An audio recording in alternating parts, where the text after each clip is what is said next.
Welcome back to The Haunted Beard. My name is Jake, and I have reached the conclusion of my Halloween franchise series of reviews. I did an individual video review for all 12 movies and figured I would cap it off with an official ranking video. So if you are interested in hearing some more in-depth thoughts, I'm not going to go super in-depth with this, but if you want some more details, you can click the link in the description. That'll take you to the Halloween series review playlist. So, without further ado, let's kick things off. So, coming in at number 12. Now, the difference between 12 and 11, this is pretty much a coin flip. And really, my criteria for kind of ranking these is it's pretty much if I had to watch one right now, which one would it be? And so it's kind of like 12 would be the one that I would be the last thing that I would put on, then slowly, kind of working your way up to number 1. So as I said, it's a coin flip between number 12 and number 11, but with number 12, the absolute bottom of the barrel, the worst thing I saw in this entire series is Halloween 6, The Curse of Michael Myers. This thing is a travesty. And all I can say, I don't think anything else sums it up better than the conclusion of this movie.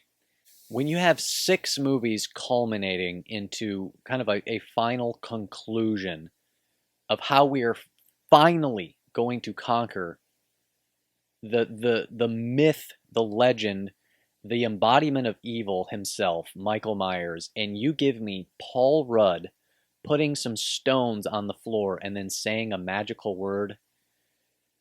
I mean, if that just isn't the biggest middle finger to the audience, that's got to be one of the worst endings. Just terrible. One of the worst endings in recent memory. This thing is an atrocity, and I genuinely hope I never have to watch this again. So that takes us to number 11. Like I said, the difference between 12 and 11 is, I mean, minuscule, an atomic level of difference. Number 11 is Halloween Resurrection, and the only reason why this just barely edged out Halloween 6 is because there are a couple times when Busta Rhymes actually kind of had me laughing a little bit. There's a couple of his lines. It was almost like so bad it's good status. It was like so just absurd. It made me laugh. So Busta Rhymes is what edges this out and brings Halloween Resurrection to number 11. Look, this movie it's terrible. It's not good. It's just bad characters and bad writing, and none of the kills are really all that great. Although I will say, and I didn't mention this in my full-length review, Katie Sackhoff's death is not too bad. We get a nice little decapitation with her head tumbling down the stairs. So it's like, okay.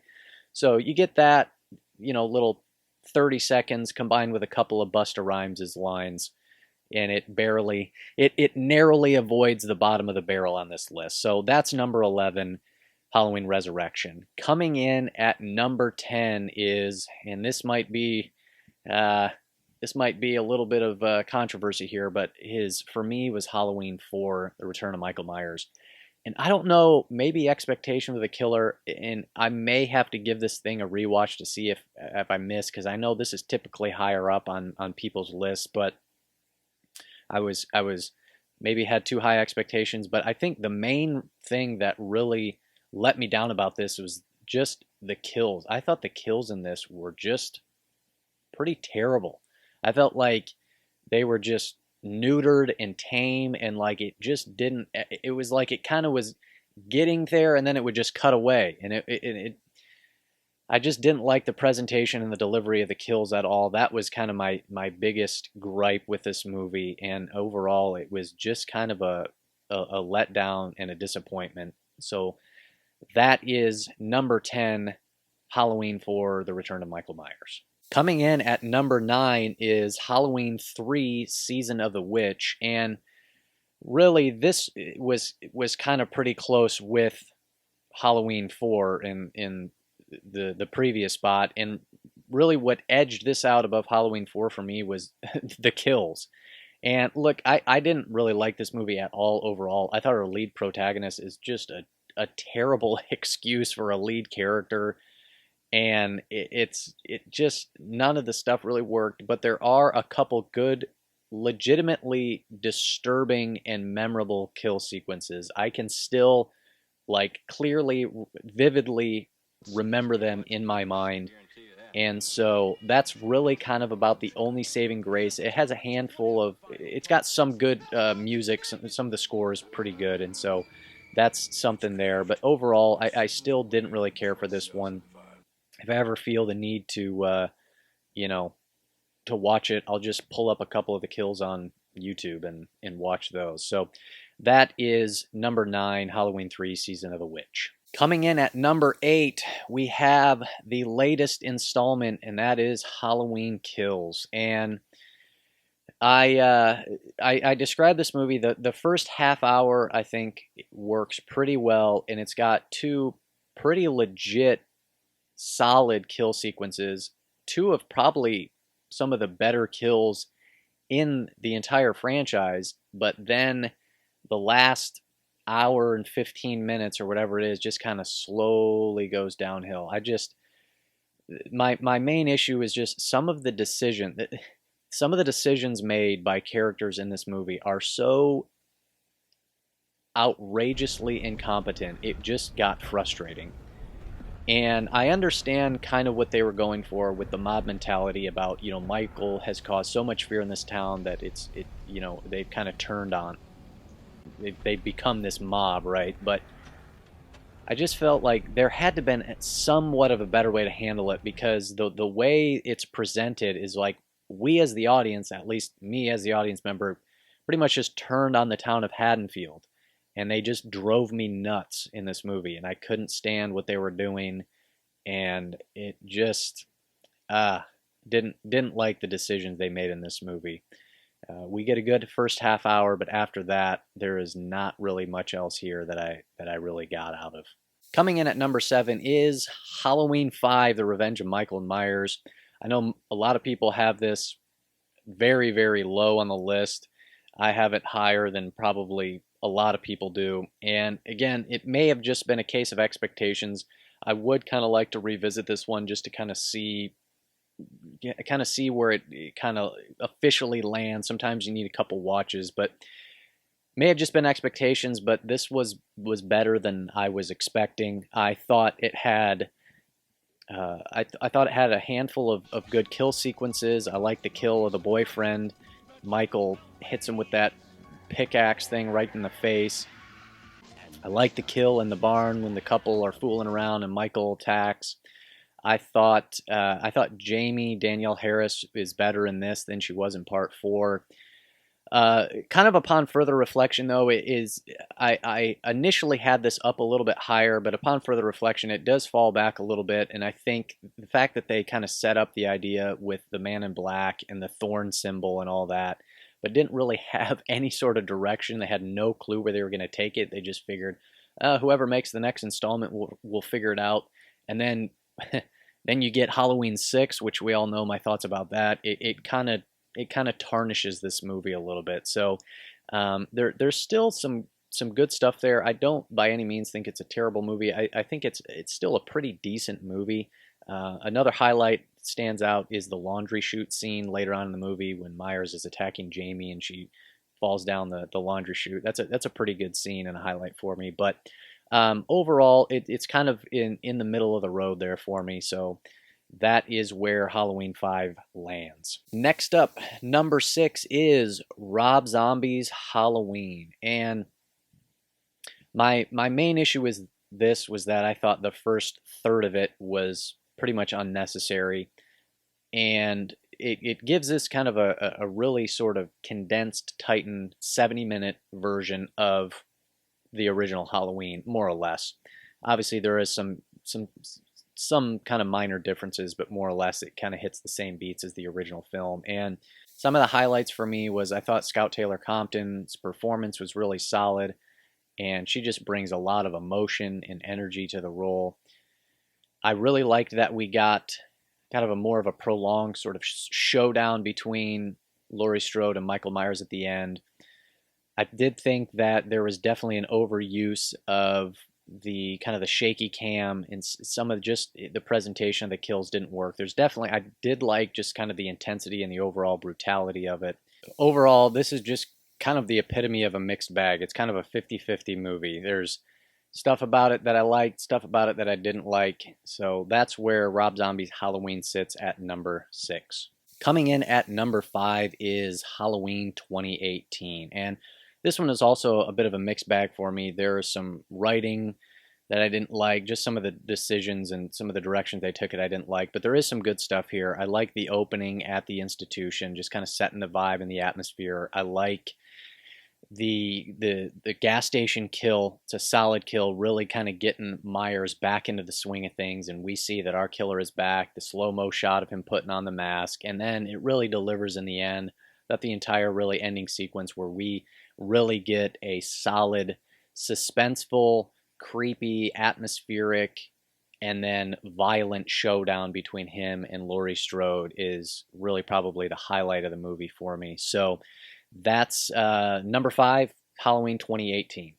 Coming in at number 4 is Halloween 2 from 1981. And this one is, it just pairs real nicely with the original film. It would just be a good kind of, it's a good back-to-back watch. I like that it picks up right where it left off and continues the story. I wish we could have had a little bit more Laurie Strode, but this one too, it probably feels as similar to the original as we're probably going to get, just in terms of really kind of focusing more on atmosphere and building suspense and things like that. And so there is some stuff here that doesn't work. Just some of the dialogue, some of the characters are not great, but we do get some pretty solid kills. The hot tub kills is a good one. One that sticks out. So that is number 4, Halloween 2. All right, top 3 time, and these top 3 are a tier above the rest, in my opinion. I think there's a pretty good gap between number 4 and number 3. So these ones I think are kind of more special to me, that I really liked. So coming in at number 3, and I know I'm not going to earn any fans with this one, but Rob Zombie's Halloween 2 is my number 3. And if you want to hear my more in-depth thoughts, please check out that video. But this is something that is still just fascinating to me, and I haven't been able to stop thinking about it since I watched it. And I totally understand all the issues and all the problems and why people hate it.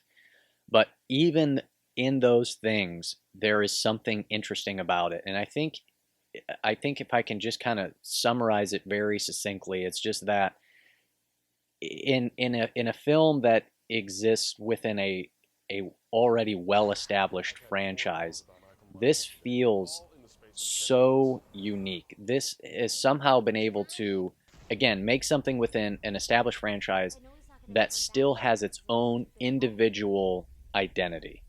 And I think that that's pretty special, and I think that this movie should be commended for that. It doesn't just feel like another episode. It doesn't just feel like, the same old, same old. It really feels like we truly got to see Rob Zombie's vision, and he just went for it, good or bad. And yeah, there's bad stuff in here, but again, even the bad stuff I just find interesting. And so I am fascinated by this movie. It's something I would like to return to, and perhaps my thoughts will change. Maybe I'll like it more upon rewatch. Maybe I'll like it less. I don't know. We'll have to see what happens. But those are my thoughts on Rob Zombie's Halloween 2. It is just a interesting and unique movie. And also, if I can give a shout out to a specific spot, I think the scene where Danielle Harris, Annie, gets attacked, and then Laurie coming into the house and finding her is one of the best sequences in this entire franchise. I think the editing, how Zombie chose to present and edit that sequence, I think is just fantastic. So, yeah, that's my number 3, guys. Rob Zombie's Halloween 2. Coming in at number 2 is Halloween H2O. The highlights in this for me are really Laurie Strode, and we just got so much more kind of depth and kind of emotional, dramatic kind of weight to her character and her performance than I would have really expected. And I think she nails it. I think she does a really good job. Yeah, there's definitely some cheesy 90s horror elements in this, but also kind of some good 90s horror, kind of nostalgic vibes to it as well that work. Yeah, there's some cheap jump scares and things like that that don't work well, but even if you're kind of, kind of middle of the road, you're kind of about it, the last, 20 minutes is going to seal the deal for you. I can't imagine that it wouldn't. And at least it definitely did for me. I mean, I was enjoying it up to that point, but the last sequence where we finally get that showdown between Laurie Strode when she decides to get out of that van and is like, that's it. Enough is enough. Michael Myers, I'm coming for you. And she grabs that axe and she starts walking up the hill and screams out, Michael! I just had a big old smile on my face because I was just like, let's go, Laurie Strode. And the final sequence of her battle with Myers is it's just it delivers everything you hope for. It's great, and so really dug the heck out of the ending of this movie. So yeah, that is my number 2, Halloween H2O, which leaves us at number 1. And I mean, could it really be anything else? Of course, it's the original from John Carpenter in 1978. And I have to say, I this was the only film out of all 12 of these that I had previously watched before doing this review series. I had watched it twice, so this was my third watch of the original Halloween. And now having watched it a third time and then watch all the other films, man, my appreciation and just admiration for this movie has gone up a handful of notches. This is truly a special film. Obviously, I knew that before. It's a classic, but you just really appreciate just the atmosphere and just the overall vibe and the feeling. And I think I said this just in my Halloween Kills review because I feel like throughout all these I've probably made at least one comparison back to the original for every movie in this entire franchise. But man, what John Carpenter is able to do just building the suspense and the tension, I mean, he just wrings every last drop of suspense and tension and just atmosphere and creepiness and just the omnipresent evil of Michael Myers in this. Like you just feel he's just lurking and he's everywhere and he's nowhere and he's there and he's not there and you can see him and you can't see him and it just, man, he just freaking, oh, he kills it in this movie, man. And it's great. It's really great. Obviously the score is iconic.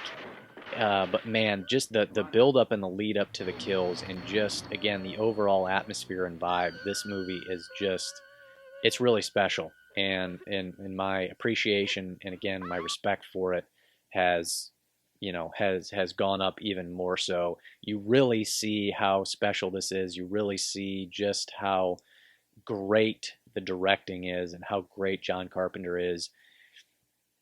It helps. I think it helps you appreciate how good something is when you can see how bad things are, and you see how how things are when movies are not handled well and are not made well, and then it really starts helping you kind of pinpoint exactly you know what works about this film and what Carpenter was able to do. And yeah, so that's my number 1, the original Halloween. Just what an absolute classic and a great film. So that wraps up my list, and we are officially done with Halloween. Man, I had an absolute blast doing this. This was just so much fun, and I have no idea what I'm going to be doing next. And I'll be figuring it out here in the next day or so. I want to just keep doing these videos. I absolutely love doing them. So I don't know what's next, but stay tuned for whatever is in store, and we will see you then on The Haunted Beard.